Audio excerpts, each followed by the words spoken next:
Are you searching for the best in online black radio?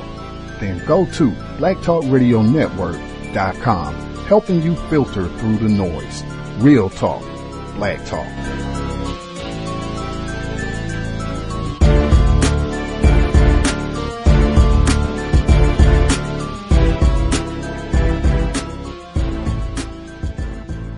The internet is full of half-truths and all-out lies. We've all seen them, and many people on social media complaining about it. Here's your chance to show and prove. WorldAfropedia.com is a black-owned and operated encyclopedia. There are several thousand articles, but we need help.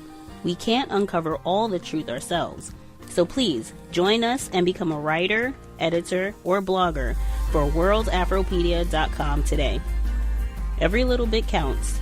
We owe it to the future generations to put the truth out there. Visit WorldAfropedia.com, the African-centered encyclopedia, a global database of African knowledge for the purpose of bringing about global African wisdom and understanding. Okay, we can now speak to pro-life campaigner Obianuju Okocha from the Society for the Protection of Unborn Children. She's also the founder and president of Culture of Life Africa. She's in our studio in Birmingham and joins us now. Thank you very much for joining us here on the program. I mean, we just saw Karen's piece there. The fact remains that hundreds of millions of women do not have access to contraception. Now, in that report that you had just played now, it's kind of confusing because you first of all started talking about HIV and access to contraception. Then you're trying to conflate it with something like the provision of abortion in a place like South Africa, which is one of the few African countries that actually has legal abortion. Just to point out that about 80% of the African countries actually don't have legal abortion. And they don't have legal abortion not because they can't legalize abortion. We all have parliaments, we have governments that can go through the process of legalizing abortion. But actually, an overwhelming majority of the African people continue to reject abortion, even as surveys. I think Pew Research had done a survey a couple of years ago and found out, in some countries as high as 90-something% of the people still continue to reject the idea of legalized abortion. So I don't understand, are we talking about abortion? Are we talking about contraception? They're two different things. If we're talking about abortion, well, I don't think that any Western country has a right to pay for abortions. In an African country, especially where majority of people don't want abortion, then that then becomes a form of ideological colonization, as we're beginning to see it more and more. But say if we talk about contraception, the fact remains that hundreds of millions of women don't have access and should. Well, you're saying should, but who are you to decide, if you don't mind me saying? Well, because the thing is, there there isn't a popular demand, ma'am. There isn't a popular demand. If you go to Africa, what people are asking for every day, because I was born in Africa, I was raised in Africa, I continue to go to Africa many times a year. You just speak to any ordinary woman. I think contraception might be like the 10th thing she says, if that. But it's a basic human right to have access to it. That's when I say that they should have access. It should become available for them if they want it. When it there should is be no available. food and there is no water, then if there is only a limited amount of aid. But it is part of that cycle of poverty. And dealing with poverty and overcoming poverty, is it not? Well, that's kind of a Western solution, isn't it? But if the Africans are brought to the table, and the people are asked, the ordinary people, I'm not speaking about some doctor that works for some Western organization that is planted in Africa. If you speak to the ordinary woman on the streets of Africa, what is she asking for? She's asking for food. She's asking for water. She's asking for basic health care. And contraception continues to be like about the last thing that they would ever think of. But does now, that talking not, about contraception, but does that not play into the wider conversation about poverty and food? If they have access to contraception, if they can deal with birth control, if they can have a family planning program in place, then it deals with the issues of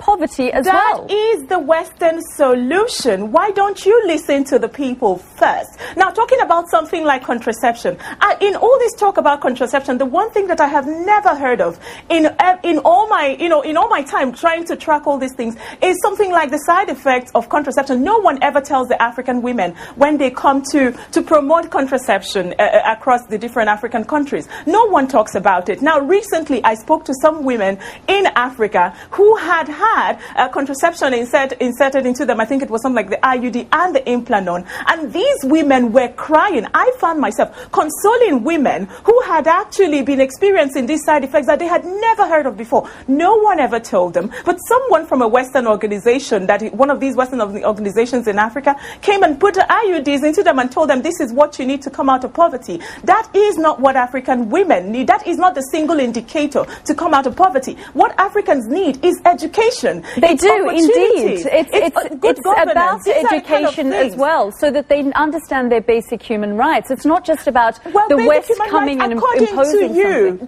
These are colonial thoughts, so you better be careful expressing them. According to whom? So there are Africans who don't have access to education. What children are looking for is a way to get into school. Someone like myself, I was born in Africa, I was raised in Africa. My lifeline out of poverty was education. It was not contraception. And there are so many other women who have walked the same path as I have without ever having to take recourse to some contraception provided by the British government or the United States government. So you're you're then also generalizing, speaking on behalf of every woman on the continent, saying that the majority of them. So are you? You're talking about a general solution when Africa is actually not a monolithic all I'm society. saying is that they should have the right to have access to. Well, they do. We have contraception in Africa. As a matter of fact, a lot of the aid money is being actually redirected to provision of things like contraception. Well, when the United Nations says that more than 200 million women don't have access to it, then it's contradicting what you're saying. How many of those people? I am not contradicting them. I'm saying these are the calculations by the United Nations. But how many of those 200 million women are actually asking for it? There is a difference between what the United Nations now calls the unmet need and the unmet demand. What the African women are actually dying of. When we go back to education, perhaps they're unaware. Well, it's for someone like yourself, someone so kind and generous from the West to come tell them that what they need is contraception to come out of poverty. Now you give them contraception, and the next day they still don't have work. The following year they still don't have work. I would really love to discuss this further with you. We're just 10 seconds to go off air, so thank you very much for joining. Thank you very much for joining us here on the program. Do stay with us. We've got lots more coming. Context of White Supremacy. Just making sure I have the live stream corrected for the folks that are listening online. Thought we already had that taken care of. We should have that straight in about 30 seconds. Make sure I have those folks taken care of. Okay, people listening online should be able to hear us too.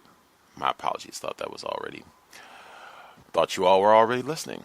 We'll do that one more time. Context of White Supremacy. Gus T Renegade in for another broadcast, hopefully to share constructive information on the system of white supremacy. Today's date, Sunday, July 16th, 2017. So I have been told. This is our monthly global Sunday talk on racism. I think it is very important to make sure that we understand racism, white supremacy as a global problem. This is not a system or an issue that is confined to one small geographic location. I think frequently, I know I did formerly, that was the way I thought about racism, and I think a lot of non-white people, that's the way that they think about this problem. That either that there's someplace on the planet that they can go and racism won't be an issue, or that racism is only a problem in a few, small locations. If you go here, there, the spot right here, then you might have a tough time as a black person, but there are some other places where that is not the case. You are mistaken. If you do some studying, do some traveling, do some talking to people in different parts of the globe, I think you will quickly grasp, wow, there is no place to run. Race soldiers have made the entire planet a plantation. We are going to have to solve this problem eventually because there is no place to escape. The audio segment that you heard at the beginning clip from the BBC where they invited their guest, black female. I hope I can make an effort to say this correctly. Obianuju Ikiocha, I believe. My apologies. I am a victim of racism if I botched it, but that should kind of be close. This is a black female she was on. I thought she did a great job.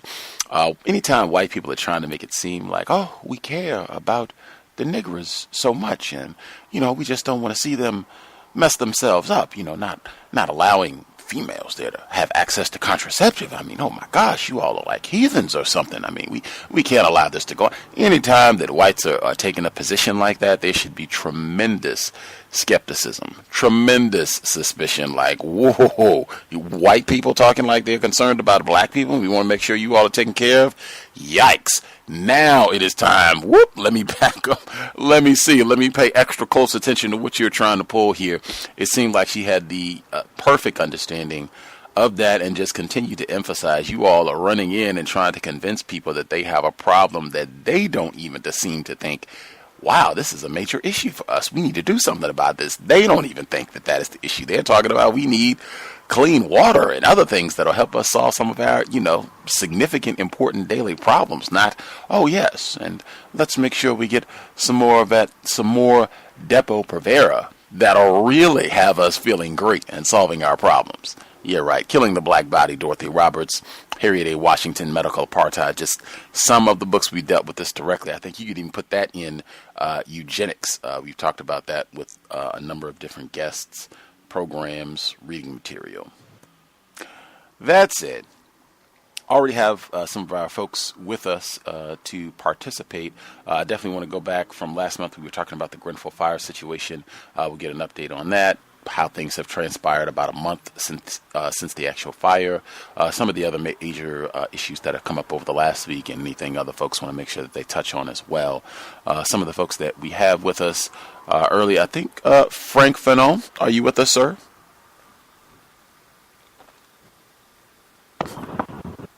Yes, I am. Awesome. Good to hear you, sir.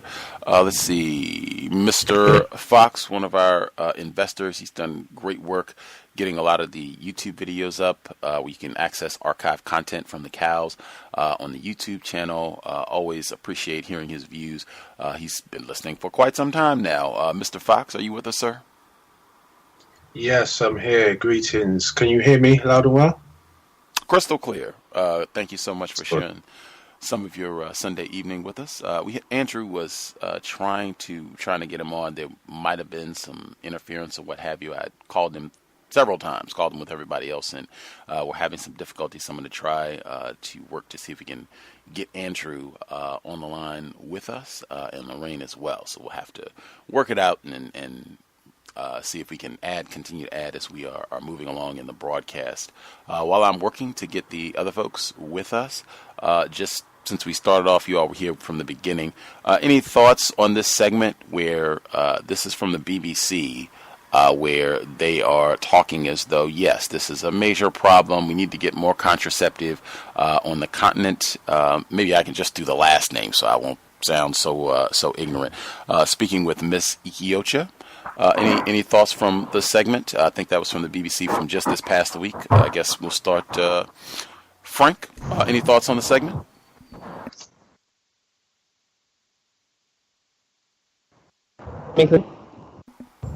Yes, sir. We can hear you. Hello. Okay. Yeah. So for me, I found it very frustrating listening to that. I found it very tiring listening to that white woman just basically disregarding everything the Nigerian woman was telling me. I was just, and I see a similar thing as well happening in relation to the conversation with regards to FGM. I don't know if you know that, it's female genital mutilation, and they have a similar kind of discourse around that. Basically, this is something I need to be aware of, and this is what's going to save them from whatever afflictions that they're having. And then the larger debate is black women dying from complications during birth because of the lack of access to adequate material in the hospital. You know, there's loads of more important issues that affect African continental women, and but obviously these folks don't want to really broach that subject, so they keep doing all this. Yeah, they'll keep going along the lines of talking about FGM or talking about contraception as if that is important or that's the most important thing. And when a black person or an African person comes and tries to disturb that discourse, you're basically shut down, ignored, seen troublemaker. You know, it's just that standard behavior from them. You know? So I found it very tiring listening to that. Actually, it's very frustrating and tiring for me. But yeah, that's my thoughts on it. Appreciate that, Frank. I think great and accurate comparison to the female genital mutilation, which I am aware of those campaigns that whites have been waging for a while, and the same type of thing. And even they had me fooled for a while because I was thinking, oh wow, this is terrible. We need to mount some sort of campaign to do this. And I just started talking, did the same thing that she suggested. I started talking to African females. They have lots of African people born on the continent here in Washington State. I just started talking to them, and every single one that I talked to, they have lots of them here. Everyone that I talked to, without exception, said, that's not a priority for me. That's exactly what she said in the clip. That's not on my list of things that are problems, things that are concerns that would help out black females. Everyone that I talked to said that's not on my top 5, top 10, top 15. It's a whole lot of other things that I think are a bigger problem. And they continue to emphasize, or all the folks that I spoke with, they emphasize that is a problem, but it is a problem in smaller areas. Like, that's not something that's widespread anywhere that you happen to be on the continent. That is not the case at all. That seems to be in specific places, not anywhere you happen to stumble on the continent, which is not the way that it is generally spoken about in my experience. Let's see, the Mr. Fox. I just add to that. Just quickly add to that. Sure. Yeah. So the other thing I wanted to add was, it's not a critique of the Nigerian lady that was speaking, but it's just a comment to what she said when she was saying basically what Africans need is access to better education and whatnot instead of contraception. And I see that argument a lot as well. Like, there's another brand of white folks who push the argument about education, whereas what no one talks about is like Nigeria, for instance, where I was born, where she was born, where she grew up, and where I grew up in. The school curriculum in Nigeria has not changed much from what the British left us with. No one's talking about how do we alter that school curriculum. All people are talking about having classrooms that don't have roofs that are leaking. But it's like, what are being taught in these classrooms? Classrooms are being taught in English as well. English is the official language. No one is talking about how do we displace English.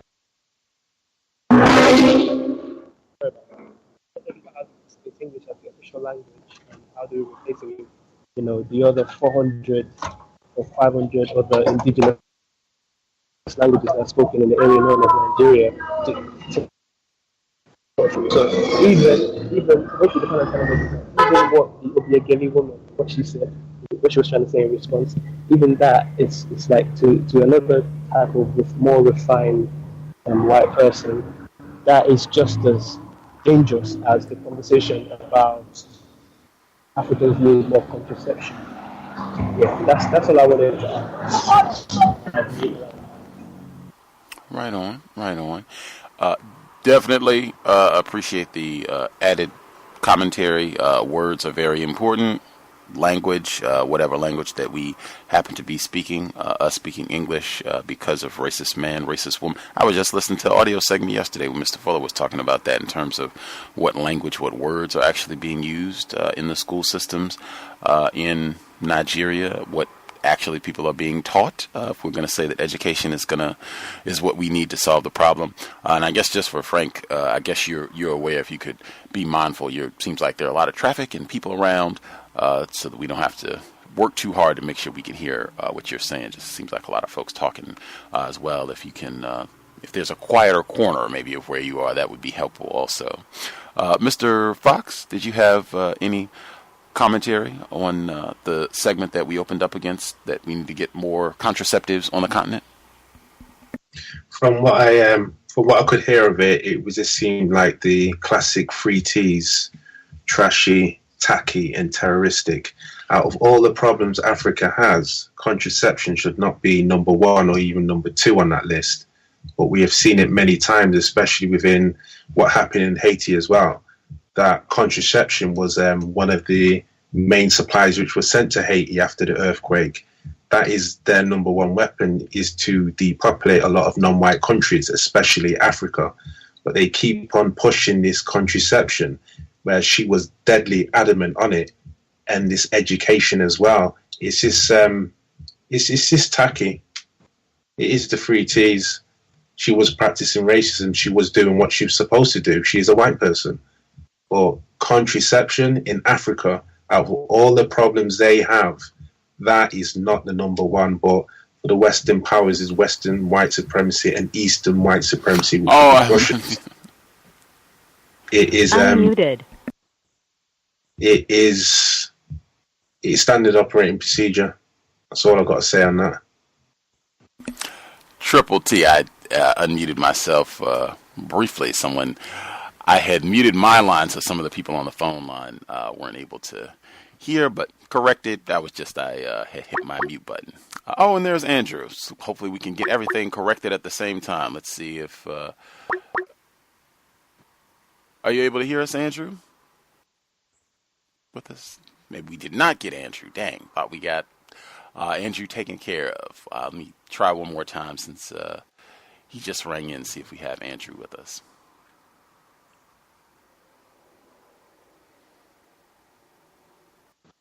Still a struggle. It always seems like it's something difficult, like they really work hard to make sure we don't have Andrew with us. I'll try again. But yeah, the triple T's consistent in terms of the continent. That's the same thing that I said in terms of what their priorities are. Same thing I said with female genital mutilation. Something that is extremely important anywhere in the world as a black person. I'd say even in the States you can compare it. Oh, we do have Andrew. In the States you can compare it to the conversation, I would say, around LGBT issues, where they will say that needs to be the number one priority for black people. That if we can get that straightened out, then that'll take care of everything else. They'll do this, all the time. They'll just come with anything that makes no sense at all and try and say that you need to make this a number one priority for the niggers. Now that we have Andrew, grand that you are with us, sir. I assume that you didn't get to hear the opening audio clip on contraception in the continent, the segment from the BBC this week.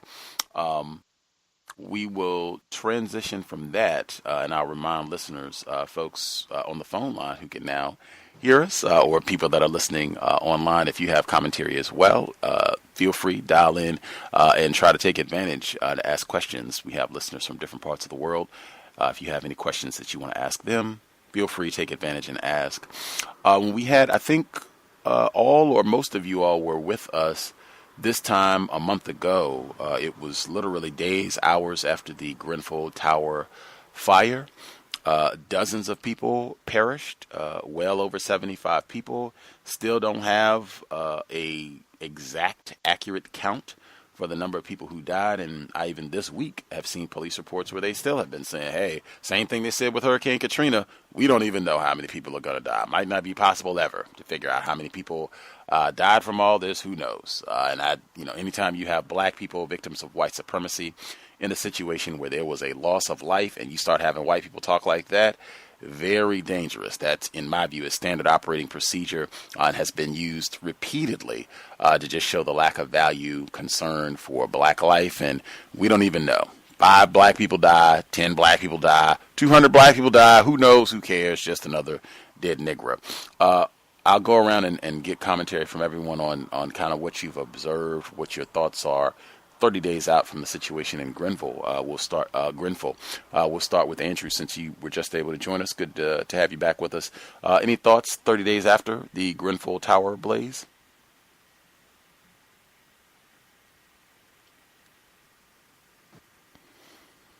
Oh, is Andrew with us, or maybe he's not with us? Hello? Oh, we can hear you. Yes, hello? Sir. Yes, sir. Hello, can you hear me okay, Gus? Yes, sir. Yes, so I was a little bit late coming on. Interesting. 30 days on. I don't know how much news you guys are getting over there, Gus. What's happened since is that there's been a lot of testing of tower blocks and schools and hospitals up and down the country. Yeah. Now, as we discussed last time, tower blocks, generally speaking, for the most part, is where poor people live in the UK anyway, and tower blocks tend to be in built-up cities.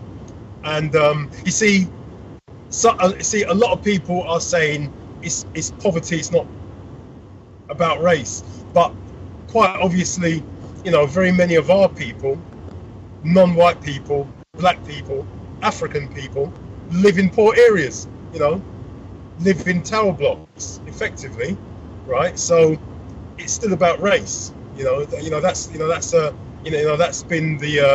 been one of the questions, one of the discussions going on here, and effectively, so I want to get that very clear.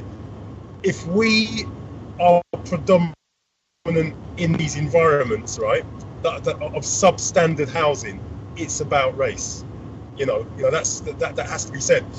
So there's been a lot of testing of these tower blocks and the cladding that's been put on these tower blocks. I don't know if this has been said already because I've just come late.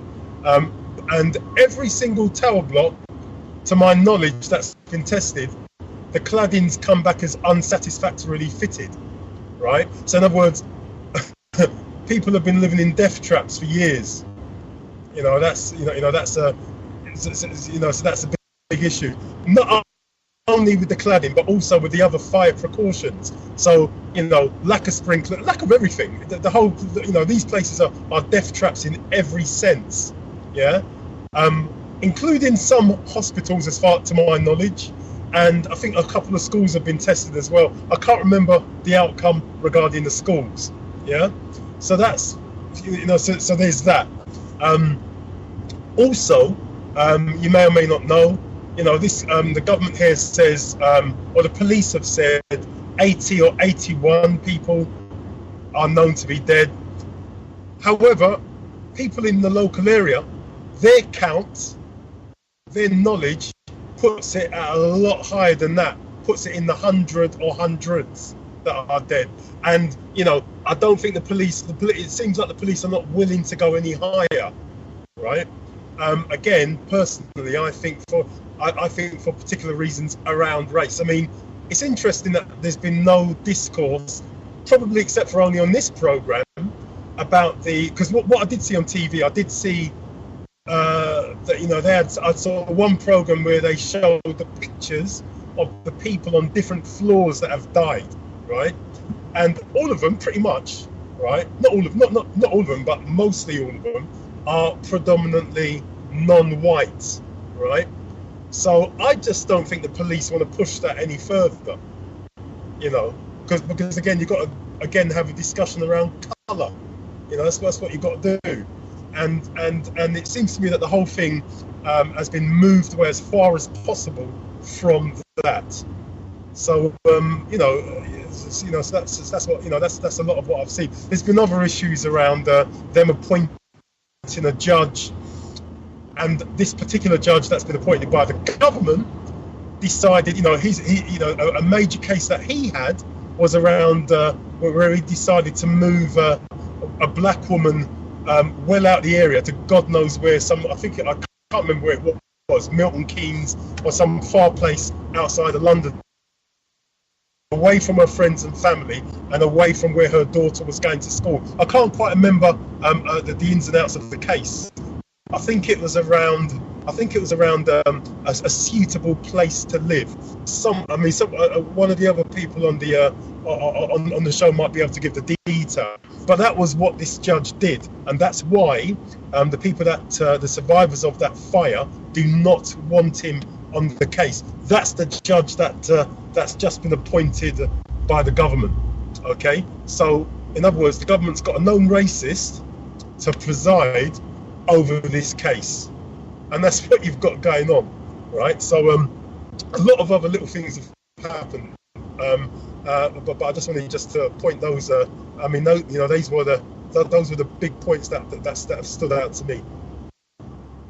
Wow, I have, Andrew, seen some of the reports about them going to check some of the other buildings in around the London area, high rises in particular, to see if they were safe, if they would meet fire inspections. And I think we posted about it, or I posted about it, in saying that I think it was thousands of people were evicted, where they said, oh, wow, lots of these buildings are not safe, and we're going to have to do some major upgrades to the safety. And a lot of the initial reports around that I saw, it did seem like a lot of white people also were being required to move. I don't know if it was a disproportionate number of non-white people in these high rises where they had really bad safety, but I did see that. And I also saw where, you have a large number of Grenfell Tower residents who, they lost their house. So now you got a large number of people who need a new place to stay, where it's been very, very tough for them. And they are feeling now that this is not the big news story all around the world anymore. It's 30 days out and people aren't talking about this front page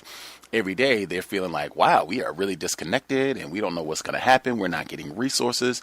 We don't feel like a top priority. The way the white woman was whining on the BBC in that clip about we got to help the Africans and get them contraceptive, she was in London. She was probably much closer to some of these Grenfell victims where, hey, let's make sure they're straight. Let's make sure anything that they need, resources, let's go ahead and hurry up and get that taken care of before we start, pretending like we care about some black people who are thousands of miles away on another continent.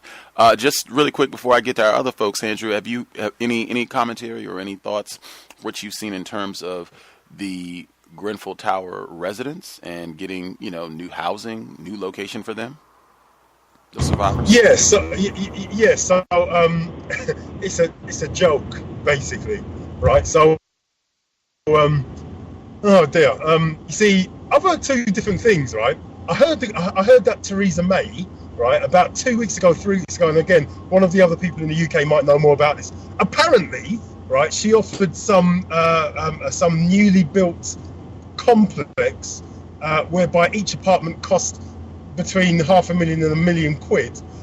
And what I heard is that she was offering this to the to the survivors of the fire. That's what I heard. So that's what I heard on the one hand, but on the other hand, what we've seen is what we've also heard on the radio, on the TV, is survivors being offered substandard housing, either substandard housing that they've not wanted to take, or houses, property well out the area, right, that we're away from friends and family and schools, as in God knows where. So either substandard housing, in other words, you're talking about the elderly being offered apartments again in tower blocks. Just imagine that you've been burnt out of a tower block, right, and yet they've gone and offered you a place, a house, a flat in another tower block. Would you really take that?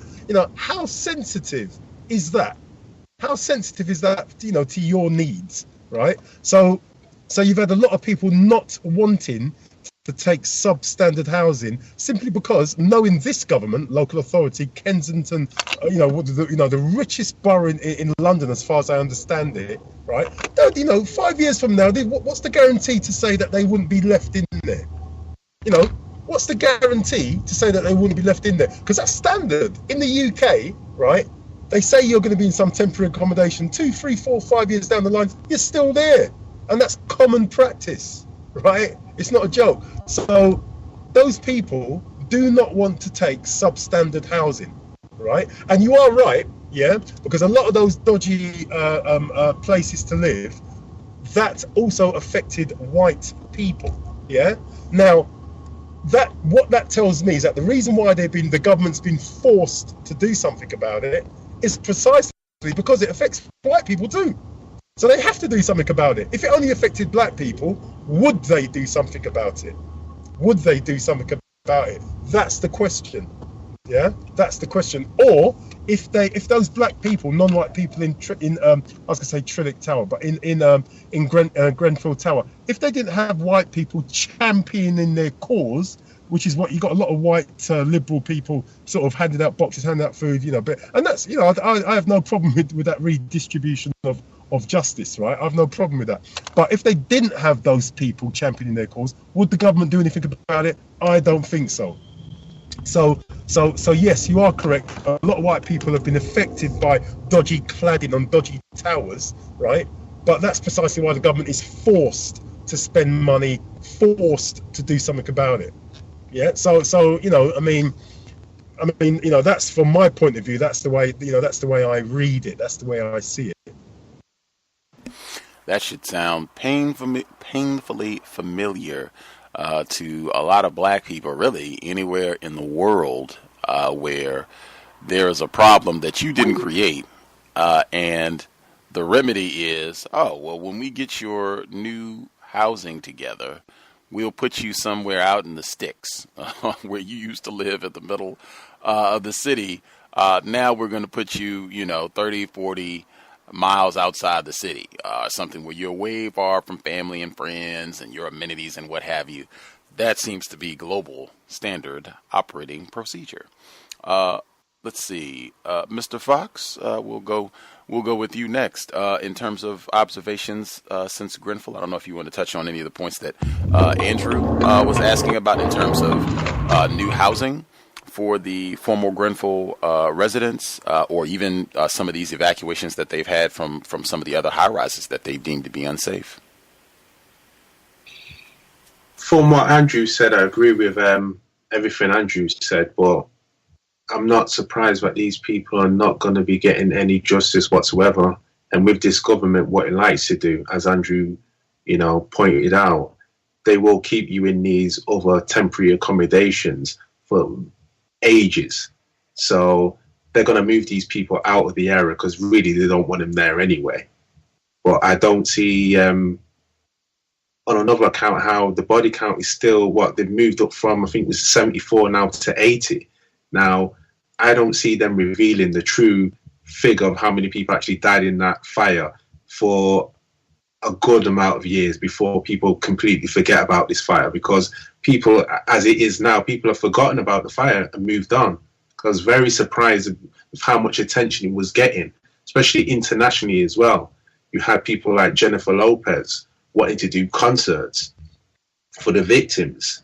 So there was a lot of attention on it, and then slowly but slowly, as they do in this country and all over the world, but especially in this country, people get shocked and outraged, and then 2 weeks down the line, everyone's on to something else. So I don't see, they'll probably get a scapegoat and blame it on somebody, but I don't see any justice being, sought out whatsoever to the people who were mainly responsible for it. But the other buildings having the same cladding, not surprised whatsoever. But the people in Grenfell were the canaries in the coal mine for all the future possible fires which could have happened. But it's absolutely disgusting, But I don't see any justice being put out. With the evacuations, before I get to Frank, with the evacuations, I could see that making it very difficult over there to bring this situation up as an incident of racism. Either way, with the actual fire or with them booting these folks out some days later and saying, "Oh, your building is not safe. We got to get these changes made." People say, "Hey, this is not about racism. There were lots of white people who lived at Grenfell, and a whole lot of white people got the boot from these evacuations." I don't know if that has been the response, or how would you respond to that? Because I could certainly see someone taking that position, that this has nothing to do with the racism. This is England, isn't it? So it's all about class. Well, it's always about race, because the poor white person is in the very same class as the poor black person. You see racism, white supremacy from that very same white person. So race trumps all. But in this country, we like to be the model of, it's a class system and, it's all about justice, but it's about race, especially in that area of London as well. Notting Hill, for folks who not familiar, I haven't traveled to London myself, but just I was listening to the radio today. They were UK radio. They were talking about it this morning, the Notting Hill area where the Grenfell Tower Fire was. Frank, did you have commentary 30 months on from the Grenfell Tower Fire? Your observations, thoughts you'd like to share? I don't really have much else to add to what Mr. Fox have said. Basically covered it all. I mean, I think the best thing I can say in addition to say that I don't think the victims are going to get justice. I also think that there will be more incidents like this occurring. I mean, they occur anyway, in various ways. Maybe not as spectacular as Grenfell, but they occur on a daily basis, and white people in the UK do nothing about it. So, yeah, that's me. Right on. Now that time it got even more challenging. And it wasn't background noise there. It almost sounded like a kind of echoey effect, but I was able to hear you.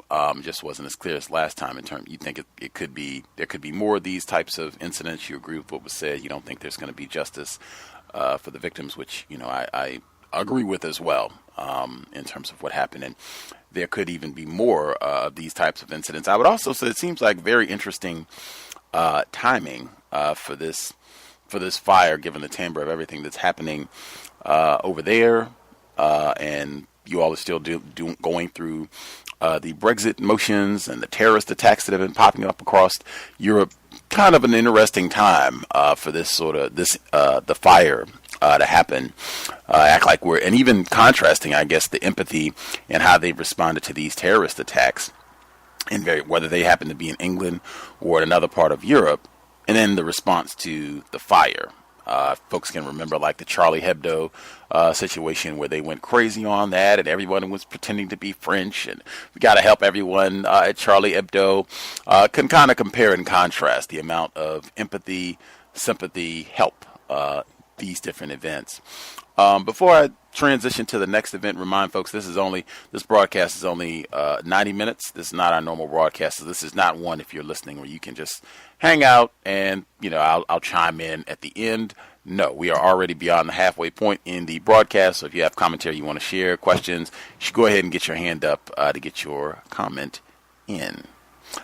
Before I move to the next subject, I did want to make sure that I asked Mr. Fox specifically because I had totally forgotten. Mr. Fox was the one that I think Crystal Tyler reached out to. She was on the program this week, Tacky Race Soldier. She, I think, reached out to Mr. Fox. I said he does all the hard work uploading a lot of the COWS archives to YouTube and what have you. I think he uploaded the Crystal Tyler broadcast when she was on in 2014, and she saw it. And I think she emailed him, and then she said, oh, okay, I'll follow up and see about coming back on the program. I think that's the way things went down. Were you able to hear the broadcast with Crystal Tyler, Mr. Fox, from her return this week? Yeah, I heard it the following day. Okay. I listened to it on my way to work and way to and from work, sorry. Okay. Was it you that she contacted about all this to begin with? She was commenting on the videos which were on YouTube, and I saw her name and I saw the avatar. She's got her daughter as an avatar, and I thought, hold on, is this who I think it is? And she was commenting and answering, people's questions on there. So I asked her, would she be willing to come back? And she said, yeah, she would be. Oh. And then she thought that I was you, and I said, no, if you want to get in contact with the host, and I gave you your email address, and then she must have got in contact with you either that day or the day after. Got it. Okay. And even the comments, that's, if you have some free time, you can scroll through some of Mr. Fox's YouTube videos and just look at the comments from Crystal Tyler or others who happen to stop by and leave a word. What did you think of her performance the third time around? Oh, it's trashy. It's totally trashy. I think I zoned out after think about half an hour. But then there's when Ken asked her his question. That was great. I think Ken had a great question. But yeah, it was. It wasn't impressive. It was to be expected, really, because the first time was great. The second time, you know, she behaved like majority of white people do the second time they come on the platform. But the third time was just it was trash. From the very beginning. And I think I too would have zoned out after about 30 minutes. From the moment that I went to the phone line, that's the point that I would have zoned out. If it had not been, I'm in great space because I'm going to the spa, I think that program might have been 30 minutes. But spa day made it longer. Back to, not to leave out any of our other folks, if Frank or Andrew, anybody else, if you had something you wanted to get in on Crystal Tyler, I guess that's fine since I did bring it up, but that is not really related to the program today. I was just taking advantage because Mr. Fox is here. Now, back to the subject matter. Diane Abbott, and if folks have other commentary on Grenfell, certainly I'm just trying to cover as many things as I can in the time that we're here. MP Diane Abbott, she's a black female. If people don't know her, she, from the time that I've been aware, way over here, I have seen her name come up as it relates to racism a lot over the years. I'm not saying I agree with everything she says or her politics or anything. I'm just saying that if you pay attention to her name and what you see pop up in the news, it'll be related to racism a lot, where she's talking about someone having mistreated her or said something racist to her or other acts of racism. In London, it seems like she at least does have the black self-respect and courage to talk about the problem of racism. This week, she again stepped up and talked about the personal racism that she experiences. And again, this is an elected official. She said that she's regularly called nigger, which should stand out because this is not Birmingham, this is not Georgia, this is not Florida or Mississippi. All the way across the pond in the UK, saying that she's called nigger all the time. I had a sound clip of the recording. I'm just not playing it for time. But she said that one of her staff members, I guess somebody asked her staff member what was the most unexpected or surprising thing about working for Diane Abbott, and she said, man, the number of times that I was going to have to read an email where somebody was calling her a nigger. That was her answer to the most surprising thing about her job. So apparently the word nigger is widely used even in the UK. Global Sunday Talk on Racism. Did any of our folks in the UK commentary, because I think that was from this week, commentary on Diane Abbott, what she had to say this week, and even it seems like she does talk about racism on a regular basis. It seems you all would have heard, if that's true, you all would have heard her say something many times, I would think. Any of you all have comment on Diane Abbott? Can I be heard? Yes, sir. This is Andrew. Yeah, I did hear something about that, and in the past, there's been I can't quite remember what it is, but I heard something about someone calling her names recently, but that's happened with Diane Abbott a fair few times over the years, whereby you've had some white racist who's basically called her this, that, or the other. So it's actually quite common, really.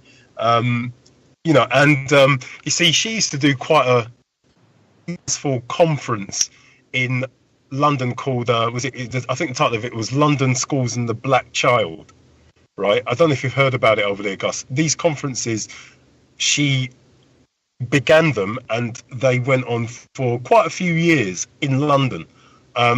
So you had a lot of black teachers, well, a lot of people in general, but you had a lot of black. I mean, they were quite useful for us as black teachers and educators and people interested in the welfare of black children to meet and discuss. And she was under Boris. I might be wrong, but I think under Boris Johnson, the money got taken away for that. Also, I think under Boris Johnson, I might be wrong. Somebody please tell me if I'm wrong. I think the money got taken away for Black History Month as well.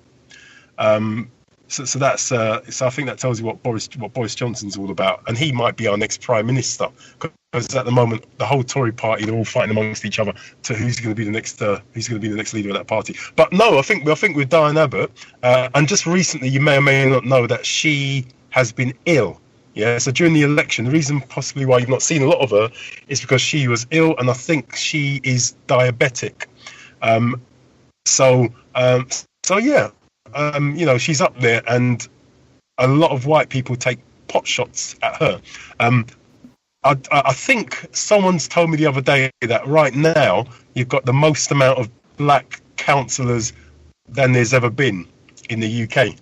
So I think that's interesting. Wow. I did see, I think that was earlier this year, I did see that she was ill. And that in and of itself could directly be related to racism, white supremacy. If you're constantly being abused and attacked and nigger this, nigger that every day, that in and of itself piles up. I've talked about it consistently with Gwen Eiffel and many other, Dr. Frances Cress Welsing, many other instances where black people, that stress, it adds up. That's right. And it can really adversely impact your health. That's. Can I add something, Gus? Mm-hmm. Yes, sir. Yes, sir. I do think, my personal opinion anyway, right, is that the reason why she has been attacked is because of her history, and just with doing, even if it's just London schools and the black child, that was directly related to the welfare of black children and how UK schools do not cater for the welfare of black students, and it was also about how black people can help our kids, our children, right, to achieve academically, socially, and in every other way.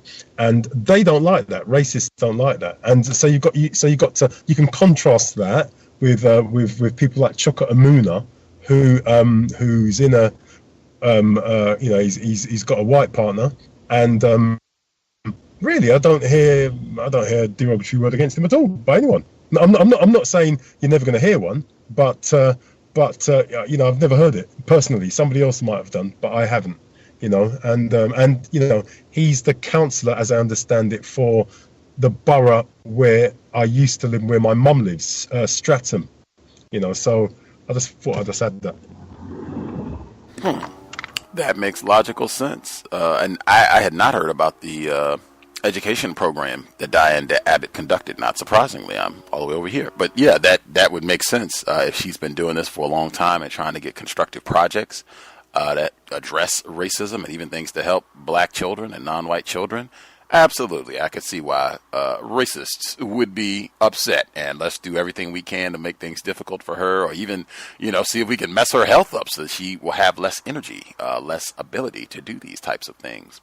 I was not going to play her commentary and, just keep it moving, but I forgot that it was pretty short. The audio clip where she was talking about racism, white supremacy pretty directly and things that she experiences on a regular basis. I think she's been in office for over a decade. So, it's not like this is some newbie and, she hasn't earned any respect. She hasn't been in office or what have you. This is someone who's been there for a long time, presumably doing good work. She continues to, be able to remain in office. This is what she said this week in terms of the racism that she herself has experienced directly. We are talking about mindless abuse.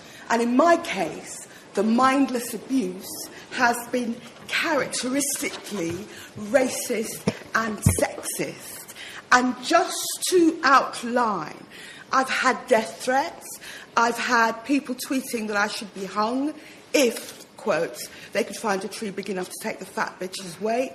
There was an EDL-affiliated Twitter account, #burn Diane Abbott. I've had rape threats, described as a pathetic, useless, fat, black piece of shit, ugly, fat, black bitch, and nigger.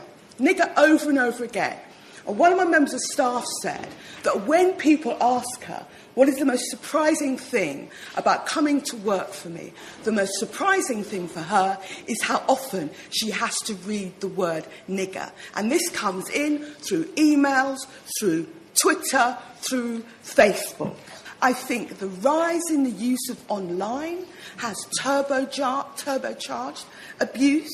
Because, 30 years ago, when I first became an MP, if you wanted to attack an MP, you had to write a letter, usually in green ink, you had to put it in an envelope, you had to put a stamp on it, and you had to walk to the postbox. Now they press a button and you read vile abuse, which 30 years ago people would have been frightened to even write down. Context of White Supremacy MP Diane Abbott, and I will just make sure that I add in, I would not be surprised at all if some of the white people that she was in that room talking to at that very moment are some of the same folks who have sent some of those nasty emails, you nigger this and we'll hang you there. It would not surprise me at all. Now, other folks. Hello? Yes, sir. Go ahead. Yeah, sorry to jump in. This is Frank.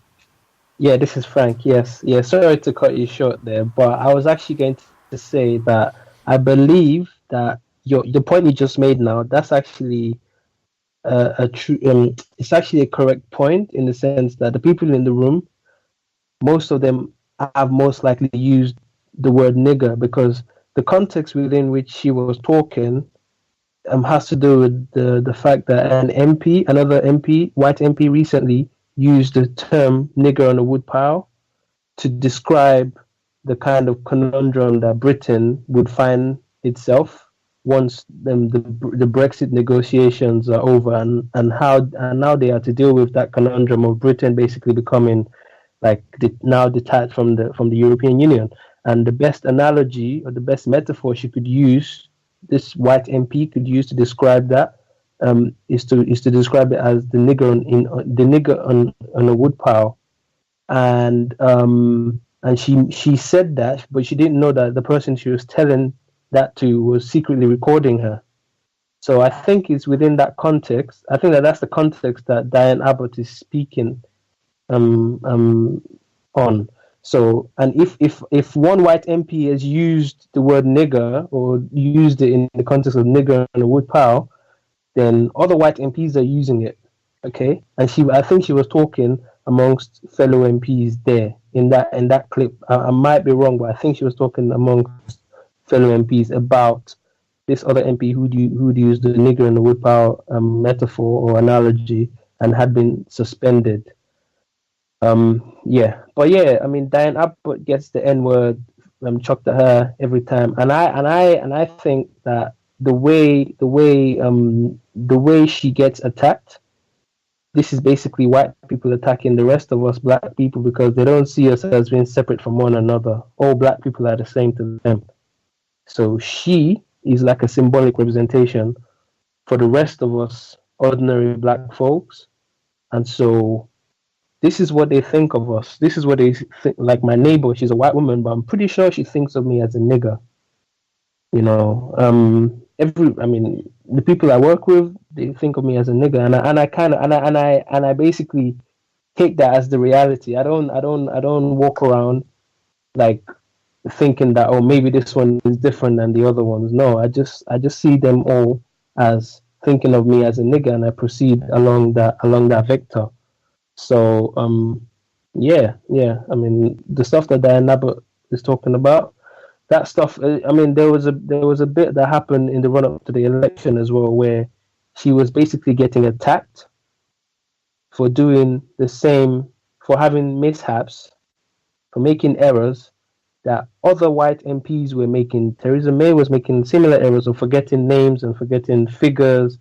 Boris Johnson also had his own accidents, like car crash interviews as well. But the kind of attacks that was being thrown in Diane Abbott's direction, only someone who was only an alien who's unaware of, who would have been unaware of racism would not have seen the way she was being attacked compared to the way these other folks were being attacked, and not say that racism had to play in it. To the point where Jeremy Corbyn, the great white hope, or great white joke as I like to call him, had to basically say to her to basically step down as Shadow Home Secretary, and they said it was about her health and she was feeling terrible. And I think that it's partly to do with her health, but I also think that the way she was being attacked must have as well accentuated her poor health.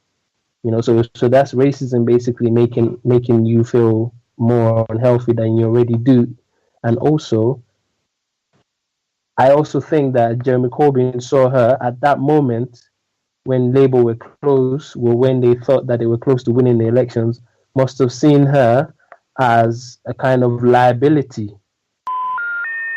Alrighty, we should be reconnected. It has been extremely difficult this month broadcasting for just a variety of reasons, and today, from my own error, I hit my mute button earlier to the power went out in the entire house. When the power went out, that knocked out my Wi-Fi, and I was so stunned as to what took place. It took me a while to even register that was what it was. The power went out in the entire house, but it is back now, so I have my Wi-Fi back, unfortunately. I was disconnected when I had all of the callers on my line, so I have to see if I can recall everyone, and just massive disruption. While I'm dialing everyone, I'll take this moment. When I say, and have been saying for years, if you like the program, so what? If you don't like the program, it is so astronomically challenging. That's why I have not cared and will not care as long as the cows exist what people think, because it's so astronomically difficult to do counter-racist broadcasting beyond even the tech issues. I mean, anybody could lose electricity. That happens. You just try to do the best you can. But I mean, in addition to everything else all the other obstacles that you will have to endure enduring this, like, man, at the end of the day, anyone who has gripes or complaints, criticisms, hey, you can show Gus T how to do it. I'm sure you can start your own broadcast, and then you'll see, oh, wow, yeah, it is kind of challenging to put all this together. Alrighty, so I think we should have Andrew, Frank, Mr. Fox. We should have everybody back in. Really disrupted my sense of time for the broadcast as well. I think we should have everybody back. I know there were folks who had questions as well. Woo! Did not anticipate losing power in the entire house, but we have it back and right on. Yes, Mr. Fox. Is Andrew back? We have Frank, Mr. Fox, and Andrew is the last one. We'll see if we have Andrew. Yeah, I just finished speaking to him. I think he's going to sign off. Okay, I wouldn't blame him. My lost power in the entire house, which killed my Wi-Fi. That was what caused the massive disruption, and it took a while for me to even figure out what had happened. Just something kooky happened with the Wi-Fi, but power went out in the entire house. It is back now. I'm a little fragmented in terms of what happened at the moment that I got disconnected from the conversation. I know Frank had given some great context about Diane Abbott and her use of the term nigger, but everything just got disrupted from there. At any rate, there were folks who dialed in. I'm not sure if we let them. Such a bummer. I was going to get our caller and the whole nine. I'll see if our caller is still there, and just trying to do the best we can to repair and get forward. This is a shorter broadcast anyway. Such a bummer. Can't believe that. Let's see if our caller, if you did have a question, 641-715-3640 and the code 564-943#. The caller, thanks for your patience. Did you have a question you wanted to get in? What's been covered? The caller at 3246.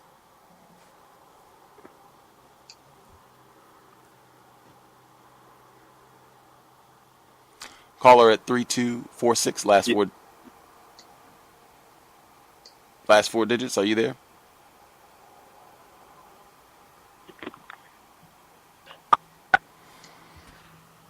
I thought I was hearing you, but now I'm not. So the caller at last four digits, 3246. Are you just listening, or did you have a question? I'm here if you can hear me. Yes, sir. Okay, yes, sir. Greetings to you, the host, the callers, and the listeners. Greetings to all of you on the call from out of the country. My question was, so I heard that in Africa they practice what I guess we would call magic, or a science that as Americans, African Americans, don't really understand so well. If the black people in Africa use their what we call magic or their traditional practices, could they possibly help eliminate white people in a generation? Is the magic that powerful?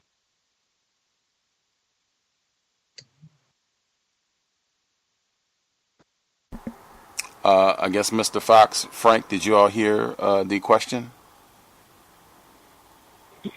Yeah, I did. Can I answer? Can I give something that resembles an answer? That'll be for you, Frank. Okay, so being someone who is a continental African living in the UK, and I spent the first 15 years of my life in Lagos, Nigeria, I would say that we don't have black magic in Africa. I think that whole concept of black magic or African voodoo or juju or whatever, that's a colonial concept that comes directly out of like British and French and Portuguese and Spanish colonization of Africa. It's simply trying to demonize. It's demonizing something that they have no idea about. I think it's more along the lines of what they call African voodoo or black magic is more along the lines of simply a way of life, how to live your life in oneness with nature. In my language, Yoruba, we call it iwakbele, which is basically how to regulate your behavior to essentially basically achieve the God within your personhood, within your being. And obviously, within the context of white supremacy, we're unable to achieve this God within us because we have a lot of things that for starters, there's extreme poverty or extreme impoverishment. There's extreme hunger, bad health care, poor roads, poor everything. So it's hard to basically work to your fullest capacity in that context. I think in terms of like getting rid of white people, I felt like I was kind of drifting off a bit in relation to your question, but I don't think what we have in my culture, we call it Ifa. I don't think Ifa cosmology or Ifa spirituality is something that you can use to get rid of white people in the way that you kind of framed it. But at the same time, you can use it in order to become at one with yourself, because our people are so alienated from themselves in the sense that they speak mostly English, or at least they try to speak English, and they speak less their language, and our language is intrinsically tied to our culture, and our culture basically informs us about who we are. So our speaking of English essentially means that we become a kind of detached African. You become, the miseducated Negro that Carter G. Woodson was talking about in his book. So I guess you can use it in that way, but you can't use it in a way like in a kind of magic way. Just cast a spell like Harry Potter, and then all the white people will drop dead. I don't think that's possible. I think that's just a fictitious way of understanding what African cosmology, African spirituality really tries to get us towards. I hope that makes sense. If you have any further questions, you can ask, but I hope that makes sense.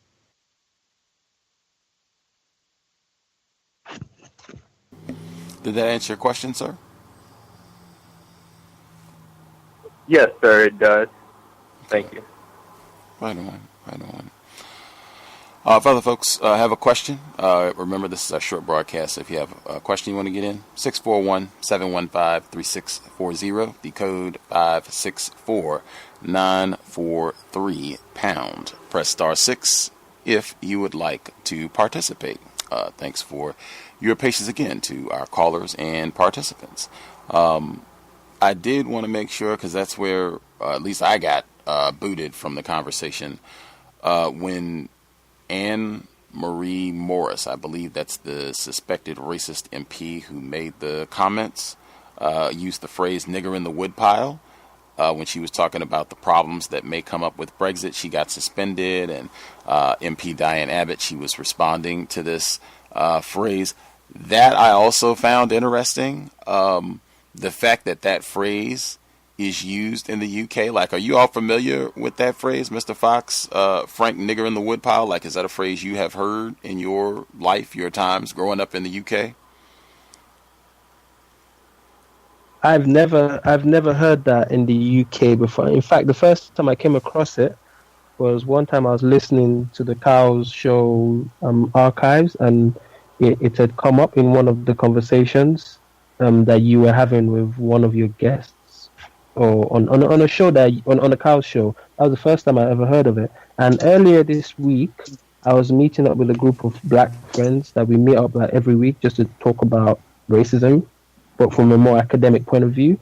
And most of them were saying they never heard of it as well. And a lot of them were British-born black people, and they were saying they'd never heard of it. So it's not a term that is used in like the common in the common. I don't think it's a term. It's a metaphor that's used commonly, but obviously, white people they have codes that they speak in, and this kind of shows the kind of the links, the shared bonds that white people in America, but also white people here in the UK kind of have, especially like the rich white people, because this MP is an MP for a reason. She's a wealthy white woman.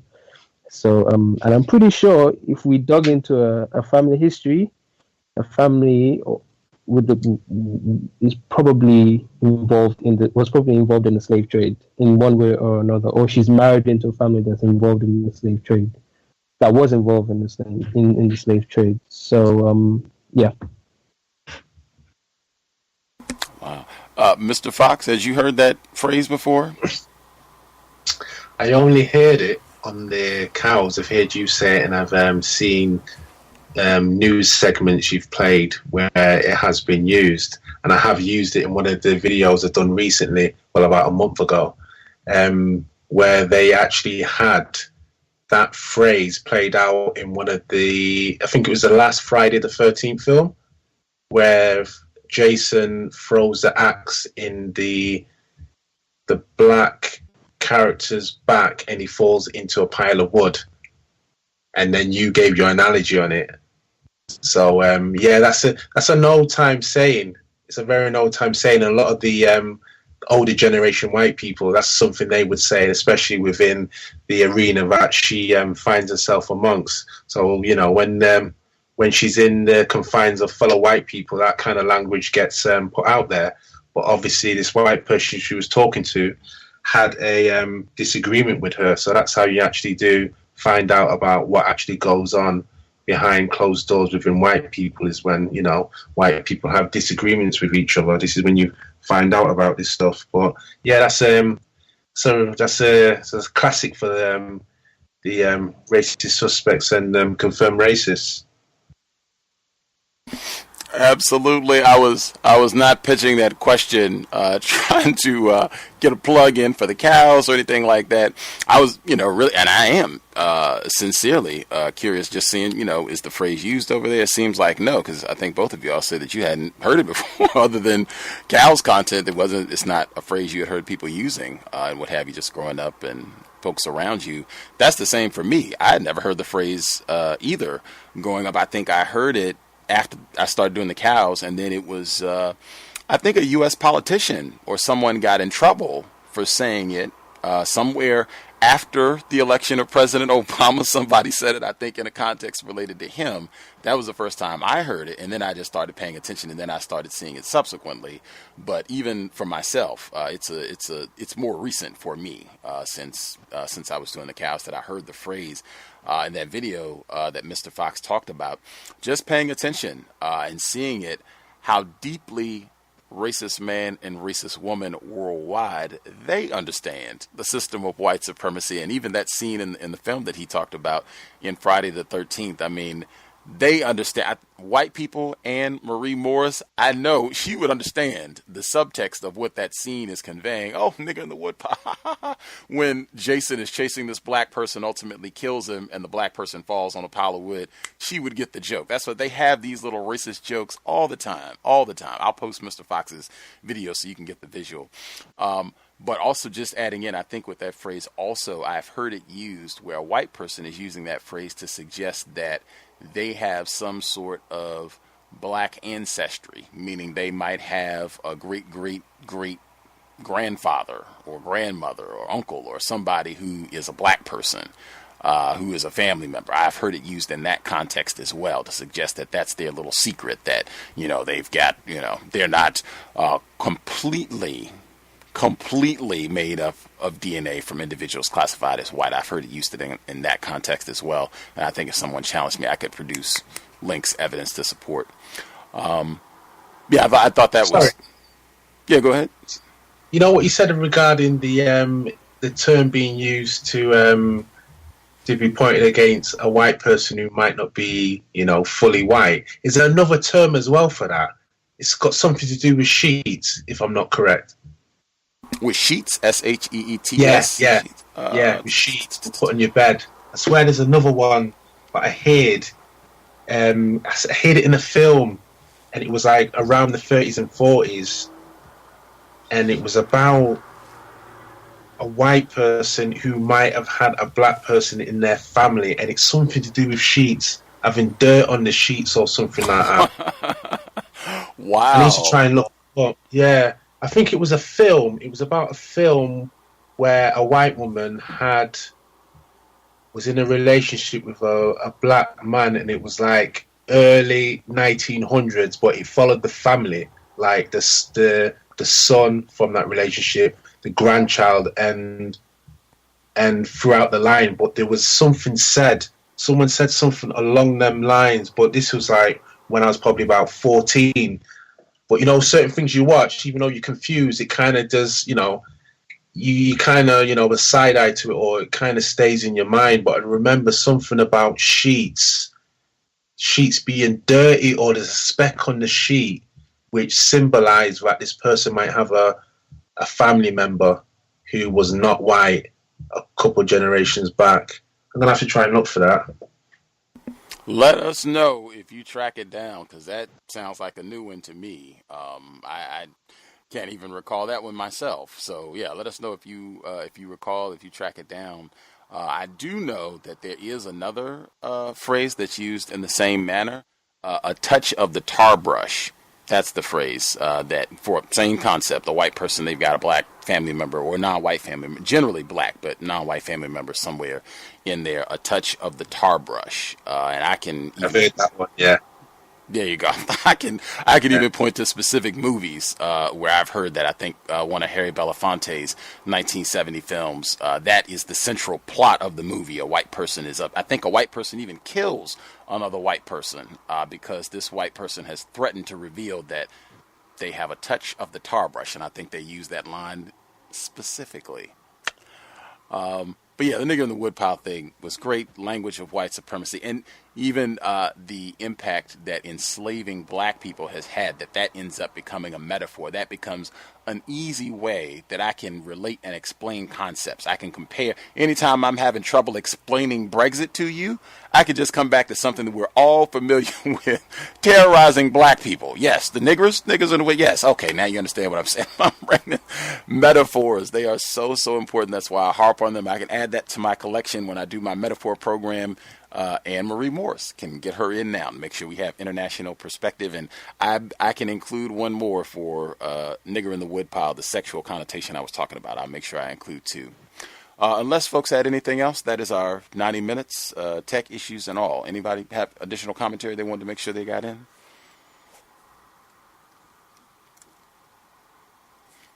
Grand, much obliged. Mr. Fox, Andrew, even though he is not with us.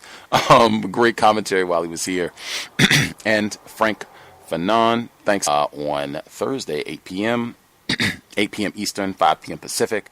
We will conclude Gil Scott-Heron's The Last Holiday on Friday, same time, 8 p.m. Eastern, 5 p.m. Pacific. If you have questions, guest suggestions, if you can't find something in the archives, or gripes, disgruntled, whatever you would like to share, feel free. Gus T Renegade's email, untiljustice@gmail.com. If you need to get in touch, untiljustice@gmail.com. Right on. I believe that film that I was thinking of, I think it's Island in the Sun. I'm going to double check right now. I'm looking at Harry Belafonte's film credit, which is Island in the Sun. Island in the Sun. I think this is it. Let me make sure. Not giving out inaccurate information. Yep. I believe that's it. Island in the Yep, because Dorothy Dandridge, Island in the Sun, 1957. If you check it out, you'll hear the term. I think it might be close to the climax of the movie. Don't quote me on where it is in the film, but you will for sure hear. And Dorothy Dandridge is in this film as well. She's pretty well known. You'll hear a touch of the tar brush used in the manner that I talked about on the broadcast today. Sobriety would be best under conditions of white supremacy that is worldwide. We didn't even get to talk about the incident that happened in Greece. We'll have to include that for August, but that would be another illustration. The young black male, he was killed by a mob of white thugs in Greece. They were at a bar. Man, being in any environment with white people and alcohol, you can lose your life in a very short period of time, seconds. And you don't have to do anything. Just that whole environment is dangerous. And that generally just what I've seen comes with alcohol. You really want to make sure you have a strong code if you are going to consume, in my opinion, any narcotics. Where am I going to be? Who am I going to be around? Even other non-white people. I definitely don't want to be in contact with white people if I'm going to consume. And I don't want to be around any whites who are under the influence. You could lose your life. Take it seriously. Creator, we ask that you help us remain patient with other black people, victims of white supremacy. We ask that you help us remain patient with ourselves. Remind us to demonstrate the highest levels of black self-respect at all times, in all places, each and every time we are in contact with another black person. It has been time. Replace white supremacy with justice immediately. Cal signing out. Thanks all for tuning in. Nigga, you so brainwashed. I'm a victim, brother. Problem. You're a victim. I'm a victim of 400 years of conditioning. Shut up. The man has programmed my condition. Mm-hmm. Even my conditioning has been conditioned.